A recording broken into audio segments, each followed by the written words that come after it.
马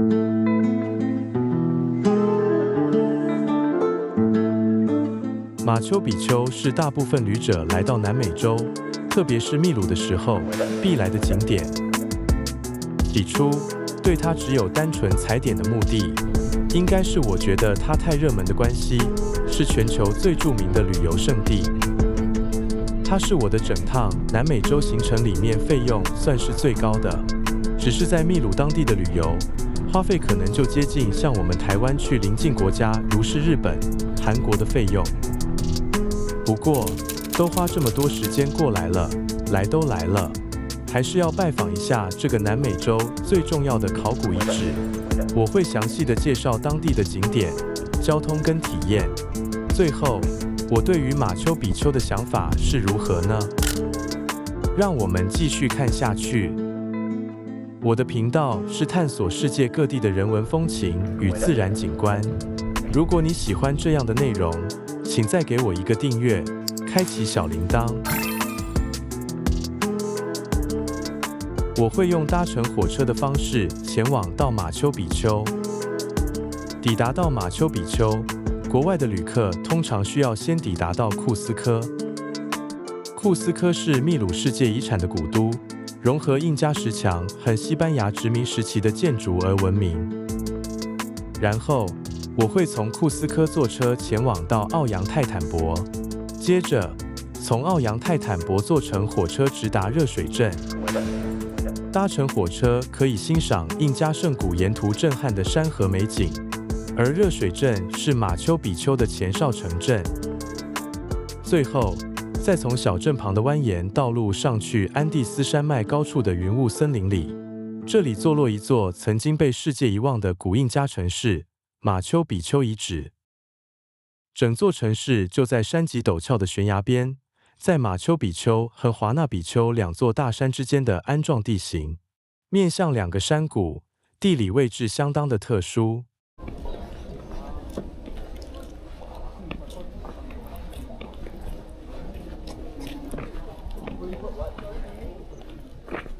现在的我位置是在前往奥扬泰坦博的路上，这是路上中途的制高点休息站。我坐中午的班次，一早我便到火车公司库斯科的办公室，他们会安排一台小巴送你到火车站。前往热水镇除了搭火车，另一个方式是步行抵达，可以参加多日徒步行程，或是搭乘大巴到热水镇更前面的水力发电火车站后，再步行过去。没有直达的公路到热水镇。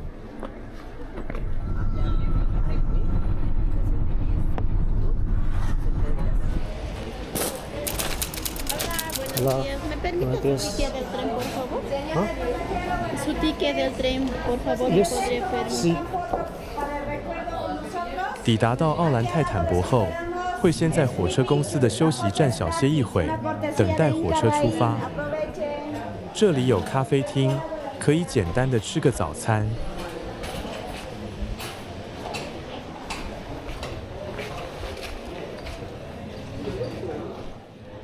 休息站看起来还蛮舒适、干净的。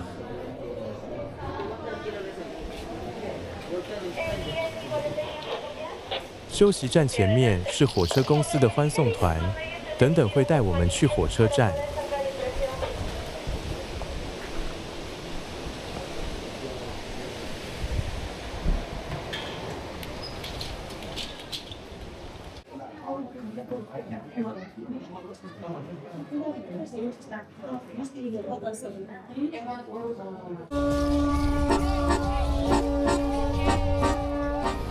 火车公司还蛮用心的，只是走路到火车站这小段路，他们单单就把这一段用得很隆重，感觉正要踏上一趟神圣的旅程。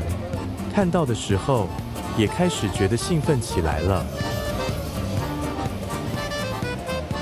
现在要进去奥兰泰坦博的火车站里面。搭乘火车是比较轻松的方式，可以欣赏沿途的美景。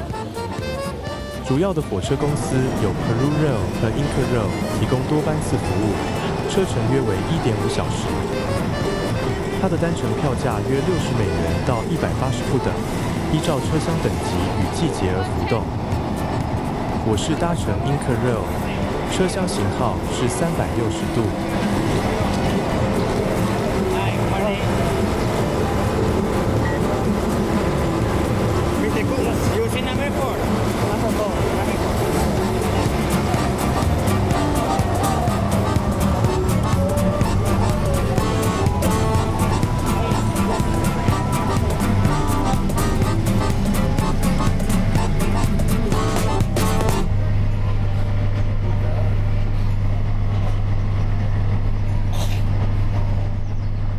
进去不久后，火车便出发前往热水镇。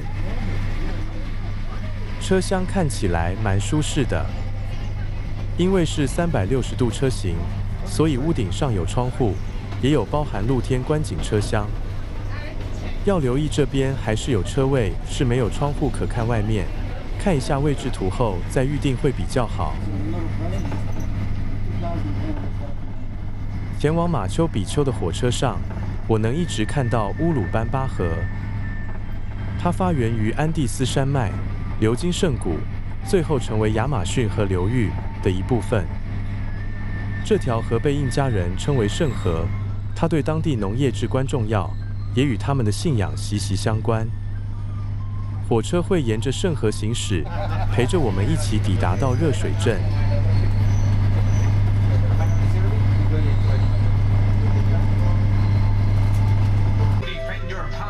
车上有准备小点心跟咖啡，也有娱乐节目，像是个小型剧场表演。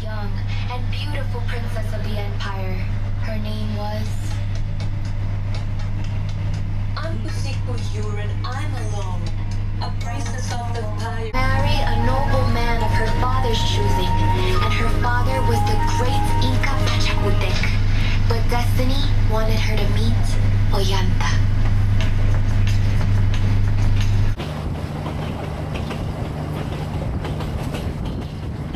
下一个车厢是露天观景车厢，我走过去看看。来到这座车厢，才发现这里也是现场演奏的车厢。演奏人员开始准备表演。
我们就在派对的氛围下抵达到热水镇。这是我目前坐过最欢乐的火车体验了，非常的值得。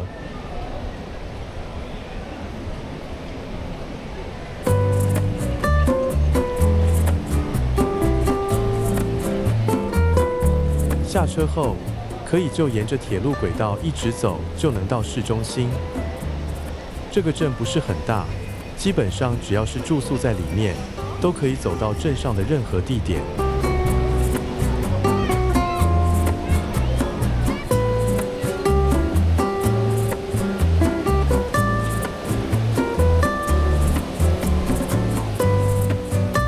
热水镇，它是一个旧名。现在的正式名称其实为马丘比丘镇，以下还是会用热水镇称呼，单纯就我觉得它比较好记，是个代表性的名称。它的名称源自与该地同名的地区丰富的天然温泉。若有时间，可以沿着镇上的山坡步行即可找到一个温泉浴场，这里温泉浴场还不错，只是要留意旺季时会很拥挤。热水镇在铁路建成之前并不存在，因为它只是个铁路建筑工人的聚集地。在1931年铁路通车后，随着外国游客纷纷涌入马丘比丘遗址，一些创业家在当地开启服务游客的店铺，主要是餐厅和住宿。此后，这里就开始蓬勃发展，变成现在我们所看到的小镇。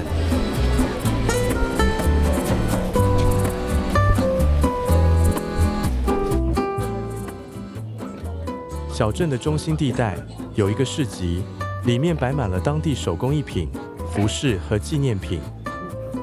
这里是买一些马丘比丘纪念品的理想地方。虽然在库斯科买会比较便宜一些，但在这里可能买得到只有当地才会有的纪念品。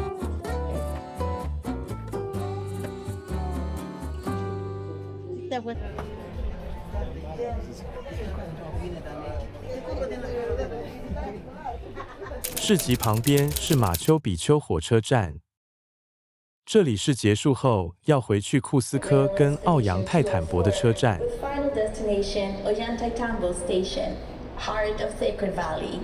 Please board your train through the boarding gates. Have your ticket and identification. Thank you for your attention. Peru Rail, 25 years creating once-in-a-lifetime journeys. 从这里上去马丘比丘有两种方式，一种是购买巴士票，另一个方式是走上去。徒步上去需要一定的体力和时间。巴士票务代理是一个叫堪舍特的地点，可以 Google 过去。接下来就是最重要的事，准备马丘比丘的门票。如果已经在当地了，想必大部分的人都已经提前买好门票。我是大约在过来2个月前在线上购买的。为了保护这座古老的遗址，秘鲁政府限制了游客的数量和参观时间，每日门票限售5000张，其中4000张可在线上购买。我会把官方购票链接放在我的资讯栏上面，给大家做个参考。这边有多条路线，尤其是2号路线相当热门，建议越早购买越好。若线上买不到，可以在小镇里面的 Ministry of Culture 里面碰碰运气，或预定其他路线。它的地点就在中央广场旁边。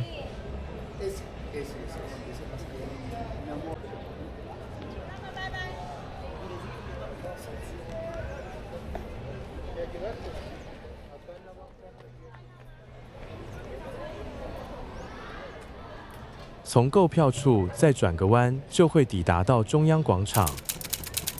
广场的正式名称为 Plaza Manco Capac。广场中间有一个印加帝国的第9位统治者帕查库提克的雕像，在这里可以跟标志性的马丘比丘镇合影一下。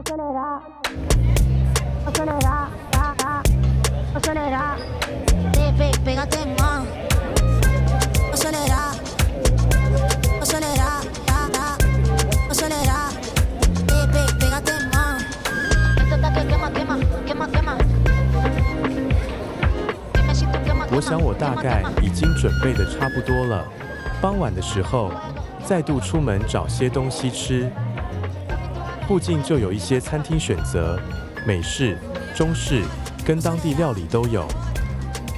天色暗下来，招牌街灯打起来的时候，街道还是蛮有特色的。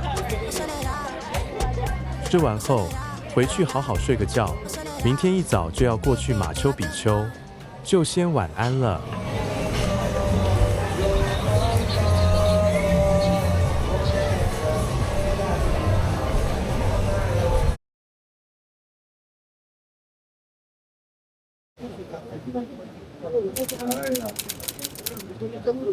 隔天醒来的一早，我就来到巴士站。巴士来得很快，差不多15分钟就有一班。今天天气不太好，雨还下得不小。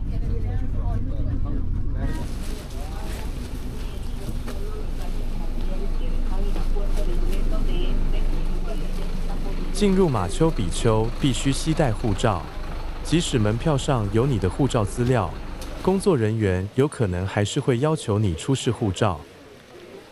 马丘比丘的门票资讯算是相当复杂，基本分为10条路线、3大环线。我购买的门票仅适用于1条环线内的其中1条路线。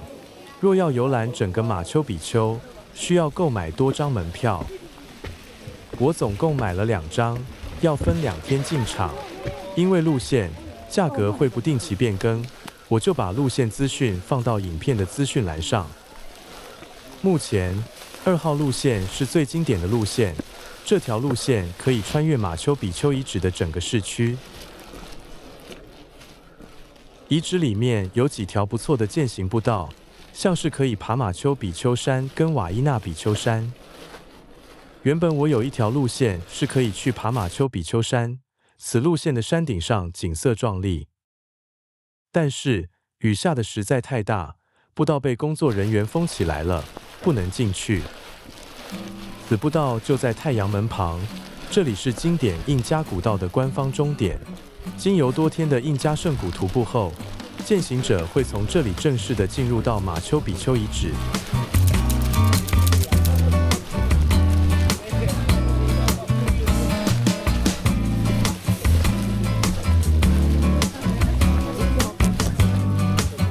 现在抵达到守卫之家，这里曾经是印加帝国的驻守与观察点，也被用于牧羊、仓库的地方。现在则是遗址里面最热门的明信片视角，许多在网络上或是我们印象中看到的马丘比丘的照片，都是在这附近拍的。因为早上的下雨跟起了大雾，所有的旅客现在都在等待马丘比丘从迷雾中的出现。我在这里大约等了2个小时，看到有些人失望的先离开了，心里面在想今天应该是看不到了吧。当我打算要离开的时候，发觉雨变小了，周围的云雾也渐渐的散去，可以开始陆陆续续隐约着看到部分遗址的出现。再过没多久，遗址看得越来越清楚。就在不经意的时刻，整个印加的失落之城就突然出现在我的眼前。这种感觉如同一座古城从天空中缓缓降临。这时候的我开始觉得兴奋起来，我想这应该是为什么马丘比丘被称为空中之城的原因吧。那一刻，我也赶紧请人帮我拍了一张经典的马丘比丘照。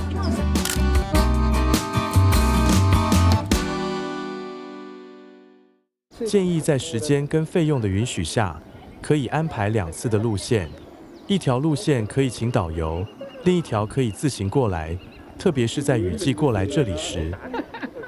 途中有遇到一对情侣，没看到就离开了。因为如果要在此处拍照留念的话，跟团可能有机会拍不到，因为需要踩点。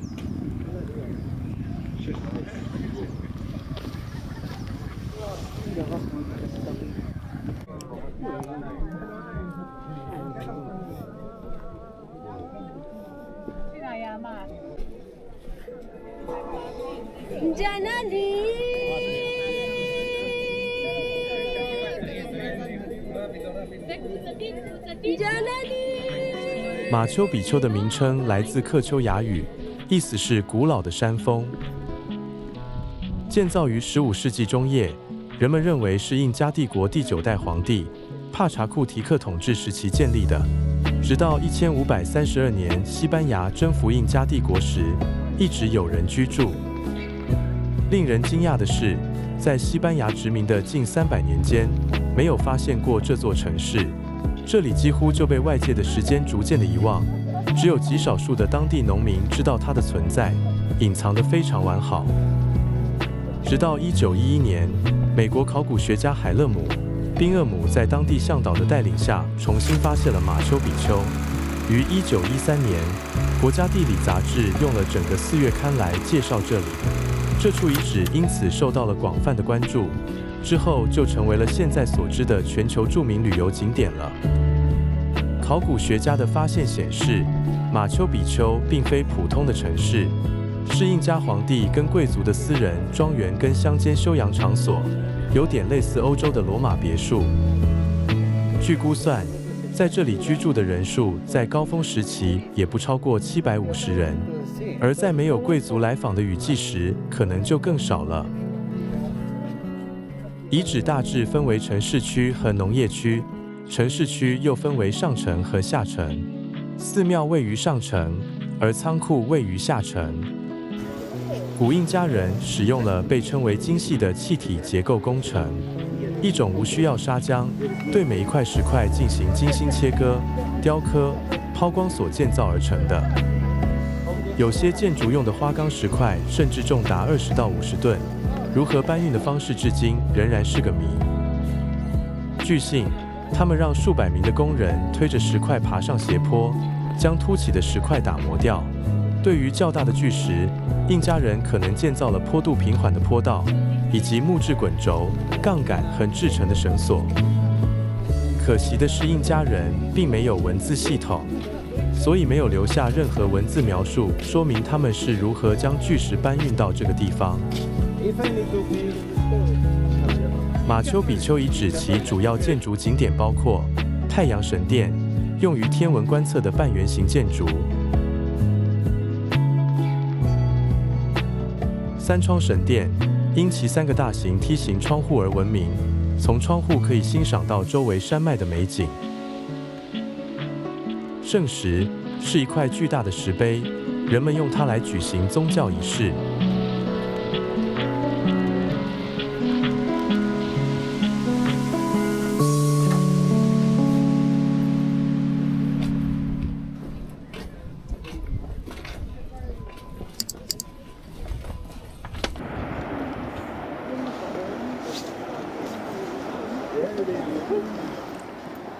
在遗址里面遇到几只狗儿，它们似乎相当享受这里，完全不怕高度。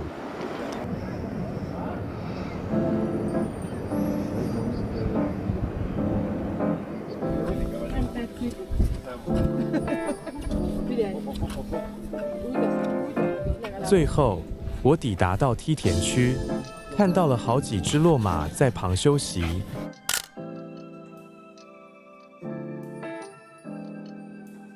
古代印加人最大化地利用山坡地形，有完善的农业梯田系统跟灌溉系统，至今仍然运作良好。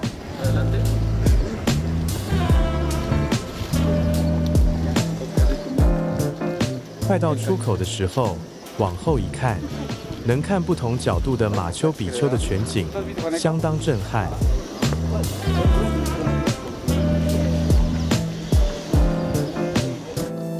结束后，为了省下一些路上的盘缠，我决定用走的下去到热水镇。徒步时间大约是1小时半。最后，我对于马丘比丘的游后感想：原本只是抱着踩点的心态过来，参观后对印加人使用建筑技术把城市建立在这么偏远的山区，感到很不可思议。这里很像只会在幻想世界中才会出现的奇妙城市，应该是说很多幻想世界的故事源自于这里吧。过来的购票流程相当的复杂，不是想来就能马上过来的景点。交通、住宿跟门票最好提早预定。许多人对于马丘比丘的负面评价多半是过于昂贵。如果过来花费这么高，还没有看到什么遗址的话，对于这里可能就会更有负面的评价了。所以过来前务必先做好功课，建议多待个1天，以防万一。去完后，我觉得是值得过来。来的时候正值雨季，也因为这样没办法上去马丘比丘山徒步，算是来到这唯一有遗憾的地方。好了，这期影片就到这里结束，感谢您的观看。如果您觉得这部影片还有意思，欢迎订阅、按赞、分享，开启小铃铛，让更多人看到影片。我们下次再见。